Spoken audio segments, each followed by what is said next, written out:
Hello friends, how are you? Welcome to the channel. In my recent video about the origins of Enki and Enlil, the great Sumerian gods, the Anunnaki gods, many of you asked me about Anu. Who was Anu? Was he the same as the first archon, the knocker mentioned in the secret book of John? Today, we unravel this mystery. Anu, the supreme god of the Sumerian pantheon, the father of Enki and Enlil, or at least of Enlil. According to Sumerian mythology, Enki and Enlil were half-brothers, not full-blood siblings. Their lineage, their very existence, is layered in ancient myth and cosmic mystery. So, who was Anu? For the Sumerians, he was An. For the Akkadians, he was Anu, the god of the sky, the celestial ruler.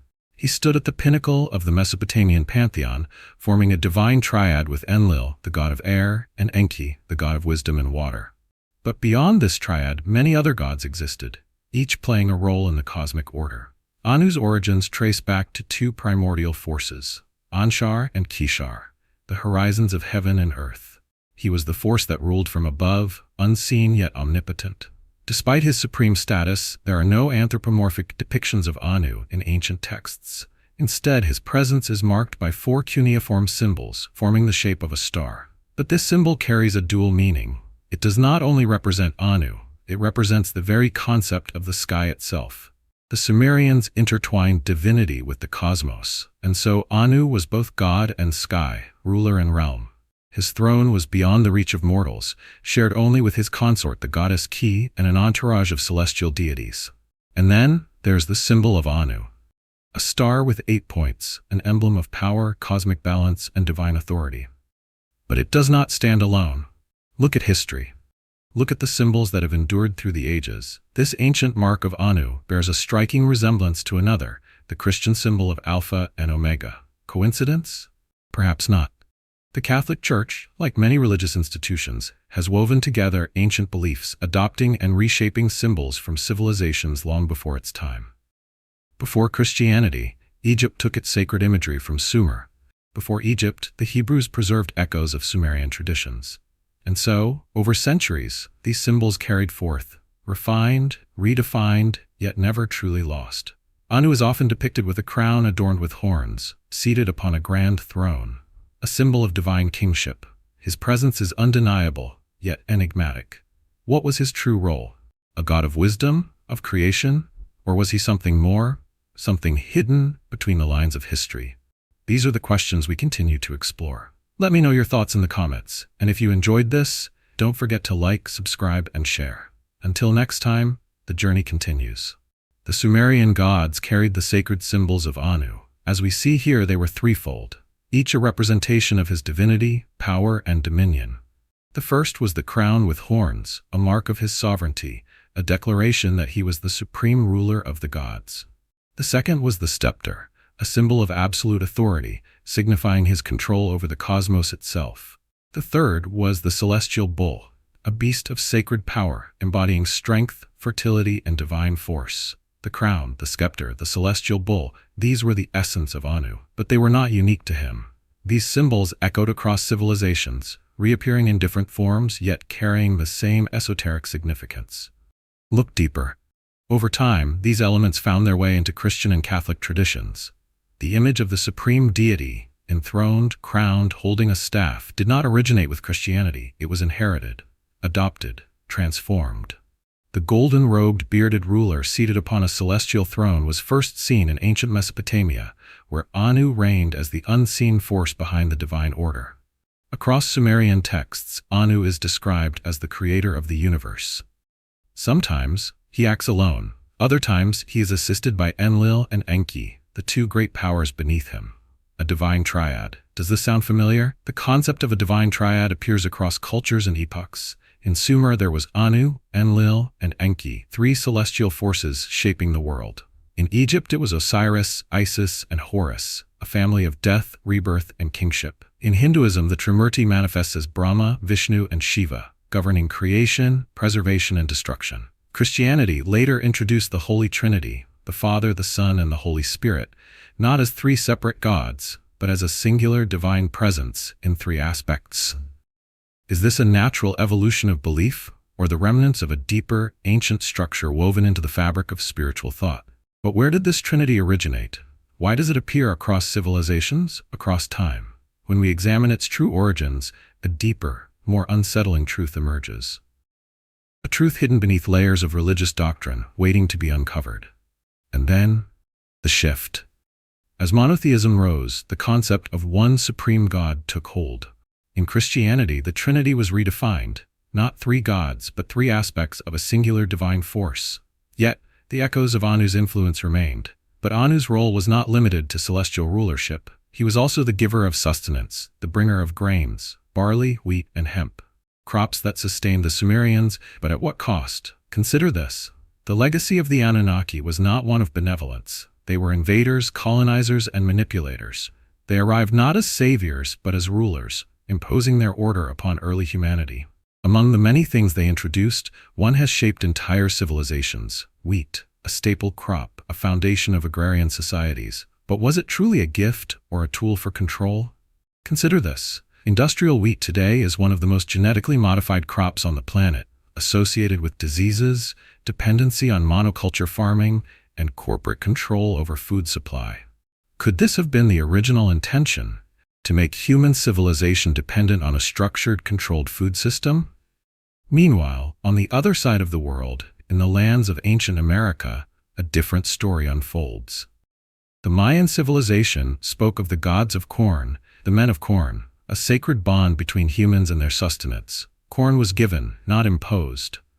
Its cultivation was rooted in natural cycles, deeply intertwined with spiritual wisdom. Were these two food sources part of a deeper cosmic struggle, one imposing dependence, the other offering liberation? On the other side of the world, in the lands of ancient America, something different happened. Corn was given. The Mayan civilization spoke of the gods of corn, of the men of corn, a sacred connection between the people and their sustenance. But where did this gift come from? Unlike in Mesopotamia, where the Sumerians received wheat, the civilizations of America were visited by different beings, different forces. Theirs was a legacy, not of control, but of life. The seeds they were given were not just food, they were aligned with the spirit, with the natural flow of existence. These ancestral civilizations were given knowledge, wisdom, and sustenance that nourished both body and soul. The contrast is striking. On one side of the world, the lands of corn, a gift from higher beings, deeply intertwined with human spirituality. On the other, the lands of wheat, a crop given by the regressive gods, the manipulators, the colonizers. And when we trace back the origins of wheat, it leads us to one figure, Anu. Anu, the Lord of the Heavens. He belonged to the oldest generation of gods, the supreme ruler, the one who assigned roles to the other deities.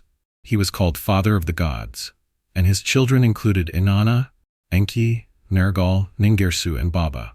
His word was absolute, his decrees unchallenged. He mediated disputes, he judged conflicts, but he remained distant, unreachable, and veiled in mystery. Yet something happened. Despite his high status, Anu's influence began to fade. He became an abstract presence, mentioned but not central. Over time, he was overshadowed by Enki and Enlil, the two gods whose actions shaped humanity. While Anu remained in the heavens, detached from mortal affairs, Enki and Enlil walked among men. And so, Anu became a god of the past, a ruler whose name held power, but whose role diminished. Even in Sumerian worship, he was a paradox.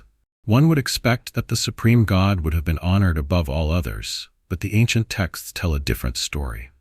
The Sumerians rarely worshipped Anu directly. Instead, they directed their devotion to his son, Enlil. Still, there were places where Anu was remembered. In the 3rd millennium BC, temples dedicated to him stood in various cities across Mesopotamia. The most notable shrine was the Ana of Uruk, a temple shared with Inanna, the goddess of love and war. In the inscriptions of King Gudea, it is written that a temple was built for Anu in Lagash. Even in Babylon, the Grand Esagila temple of Marduk contained a throne for Anu, a subtle yet undeniable sign of reverence. Other temples, other cities, Kish, Sippar, Nippur, still bore his name. A god once supreme, now fading into the background. But why? Perhaps his presence was never meant to be felt directly. Perhaps his rule was never truly for mankind, but for those who came before. The Sumerian god of Kish, Sippar, or Nippur appears frequently in Mesopotamian myths, yet his role remains curiously subdued.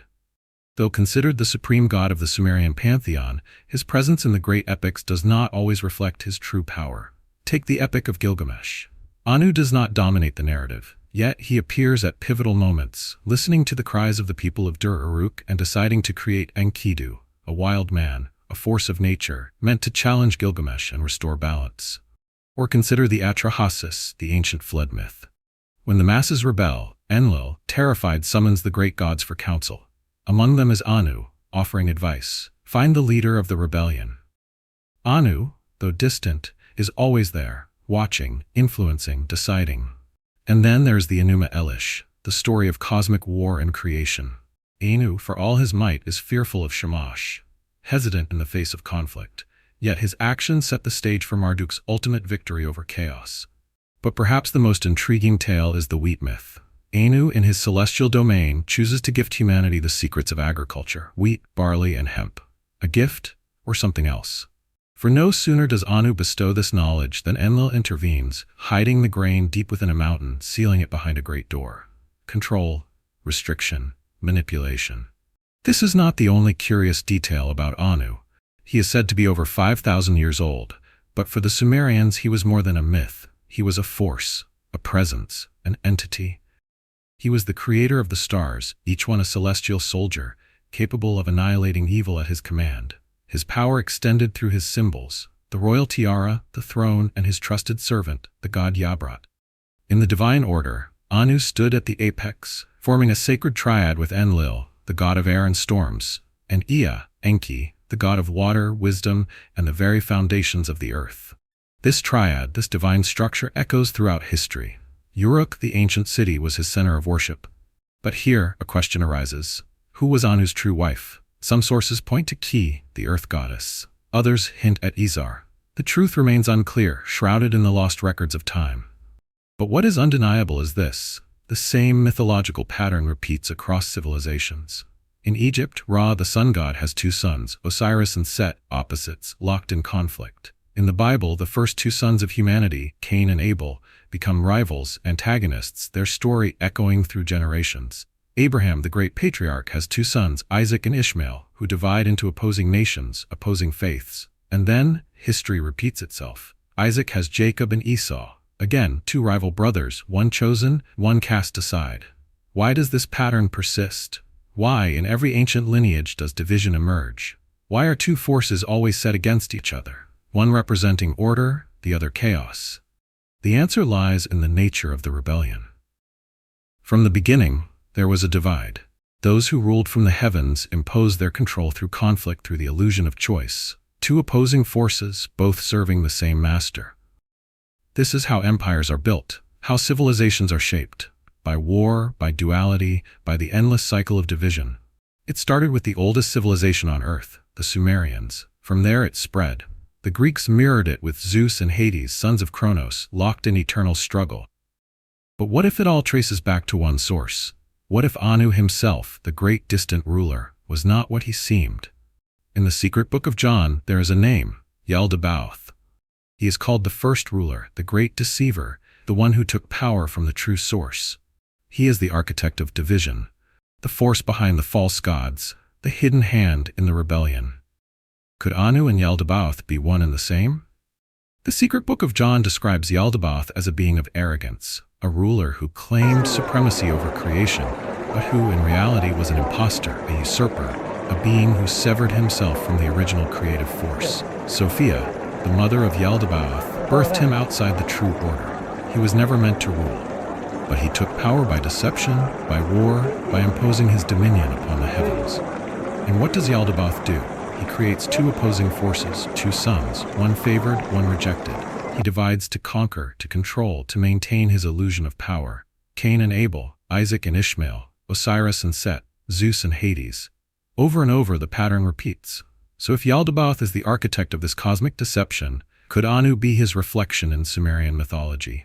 The evidence is compelling. The ruler from the heavens, the one who commands but does not act, the one whose presence is felt but remains distant, the one who sets opposites against each other, ensuring endless division. Anu's role faded in Sumerian texts, but did he truly disappear? Or did his influence evolve, taking new forms, new names, new identities, throughout history, throughout civilizations, shaping the very world we live in today? He was the one who violated Eve, the one who fathered 2 children within her, a violent rebellion that invaded humanity. And as always, it follows a pattern. A supreme God with 2 sons, one first, one second, 2 forces, opposing yet connected. Look closely. He and Elohim, one with the face of a bear, the other with the face of a cat. One is just, the other unjust. 2 children of entirely different natures. And so the pattern repeats. Cain and Abel, one righteous, one corrupt. Isaac and Ishmael, 2 sons, 2 versions of justice. In Islam, Ishmael is the just one, Isaac the unjust. In Judaism, it is reversed. Jacob and Esau, Osiris and Set, Zeus and Hades. Why? Because it all comes from the same origin, the rebellion. A cycle embedded in history, shaping nations, shaping beliefs. Yaldabaoth, the first ruler, set this in motion. He placed Yahweh over fire and wind and Elohim over water and earth. And here we find the Sumerian connection. In the ancient myths, Enlil was the god of wind and fire, a ruler, a tyrant, a force of destruction. Enki was the god of water and earth, the teacher, the deceiver, the one who granted forbidden knowledge. Then what does this mean? It means Yahweh is Enlil. Elohim is Enki. This is why Yahweh, the God of the Old Testament, mirrors Enlil. They are both wrathful, authoritarian, bent on destruction. Who sent the great flood to wipe out humanity? In Sumerian myth, it was Enlil. In the Bible, it was Yahweh. One force, fiery, vengeful, merciless. The other, a false light appearing benevolent, yet manipulating humanity from the shadows. This is where we also see the duality of Satan and Lucifer. Yahweh, the punishing ruler, the destroyer, becomes Satan. Elohim, the false light, the giver of knowledge, becomes Lucifer. But do not be deceived. Neither is good, neither is just, neither represents the true light. They are 2 faces of the same darkness. And that is where the true deception lies. Cain and Abel, the symbols we see in Genesis, are not simply a story of 2 brothers. They are a representation of Yahweh and Elohim. Yahweh is Cain. Elohim is Abel. Look at Genesis again. When Cain kills Abel, does Yahweh punish him? No. Instead, Yahweh protects him, marks him, and from Cain's seed a new lineage is born, the lineage of the serpent. And from that lineage, entire nations were formed. Semitic peoples, chosen bloodlines, rulers who would carry forward the control, the dominion, the manipulation. And so, they spread their seed. They knew who would listen. They knew where their influence would take root. First, it planted their lineage. Then, when it had grown, they gathered their people. They chose them. And so, Yahweh and Elohim emerged. 2 opposing forces, yet part of the same design. They mirror Enki and Enlil. But where is Anu? Anu is the father, just as we have seen before, the father of Enki and Enlil. And here in this hidden truth, who is the father? Yaldabaoth. Anu represents the great deceiver, the hidden architect behind the veil.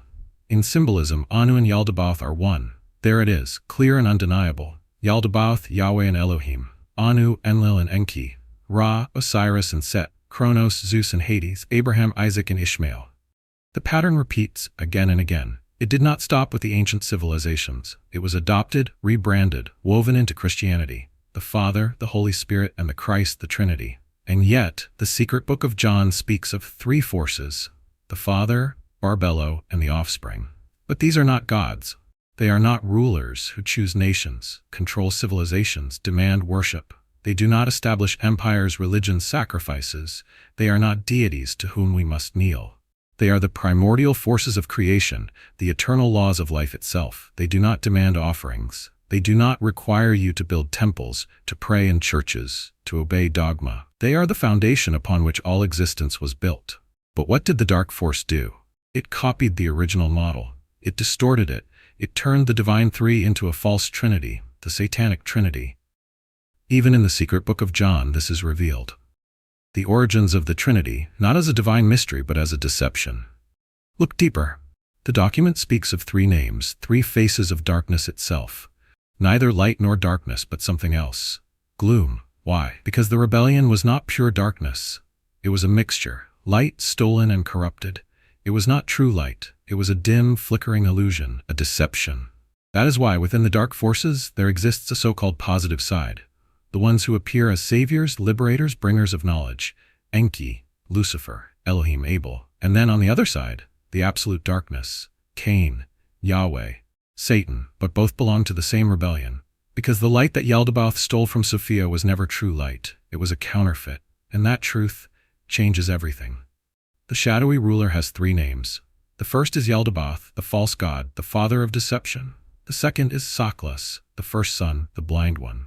The third is Samael, the dark force, the destroyer. And here, the pattern reveals itself once more. Anu, Enlil, and Enki. Abraham, Ishmael, and Isaac. The Father, the Holy Spirit, and the Christ, as the Catholic Church proclaims. But this is not a divine mystery. The false trinity, Yaldabaoth, Saklas, and Samael, mimics the divine laws of creation.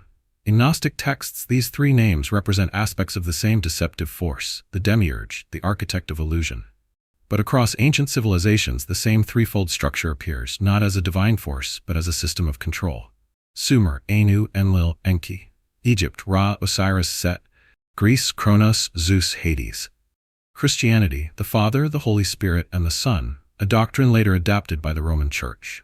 This structure was not meant to liberate humanity. It was designed to divide, to impose order through conflict. This is why the trident, wielded by Poseidon, Shiva, and other gods of the past, bears 3 points. It represents the 3 heads of the dragon, the 3 aspects of control, the deception that spans civilizations, and the pattern repeats, over and over. This was not just in Mesopotamia or Egypt, it extended to Atlantis, where the Luciferian Ibori and the satanic golem worshipped a supreme god, Poseidon. Temples were built, rituals performed, and the division was set in stone. This is where the Trinity began. And that is why every religion shaped by these regressive gods follows the same structure. 1 supreme deity, 2 opposing sons. It was never about enlightenment, it was about division. So what does this mean for Anu? Could Anu and Yaldabaoth be one and the same? The parallels are striking. Both are distant rulers, supreme yet detached, creating the cosmic order but rarely interfering directly. Both set forces in motion that dictate the fate of entire civilizations. In Gnostic texts, Yaldabaoth is described as the false god, the first ruler who claimed to be the ultimate creator, yet he was merely a usurper, cut off from the true divine source. Anu, in Sumerian tradition, was the unseen force behind the heavens, ruling from afar, while his sons, Enlil and Enki, carried out his decrees upon the earth. Could it be that the ancient Sumerians encoded in their mythology the very same being later denounced in Gnostic teachings as the great deceiver? His sons, Yah and Elohim, mirrored in Enlil and Enki, continue the cycle. And now we see how this ancient knowledge spread. Sumerian symbolism and belief systems were transferred to Egypt, to the Hebrews, to Greece, to Asia. Even in Hinduism, the same trinity appears: Brahma, Krishna, and Shiva. Again, the same pattern repeats. Krishna and Shiva, one a creator, one a destroyer. 2 forces, 2 sides of the same conflict. Wherever these negative gods left their mark, they brought division, deception, and control. But not all influences were corrupt. Throughout history, positive forces also intervened. This is why, despite the manipulation, we still find traces of true knowledge. In the Middle East, in India, in every ancient civilization, the seed of true light was planted. Reincarnation, sacred wisdom, the hidden teachings of old, these came from those who opposed the rebellion. And so this is the truth about Anu. He is Yaldabaoth, a ruler, not of divine justice, but of deception, a being whose influence shaped not just Sumer, but every major civilization that followed. That is the reality, and that is the knowledge they never wanted us to uncover. If this video resonated with you, leave a like, subscribe, and share it. I'll be reading your thoughts in the comments. Until next time.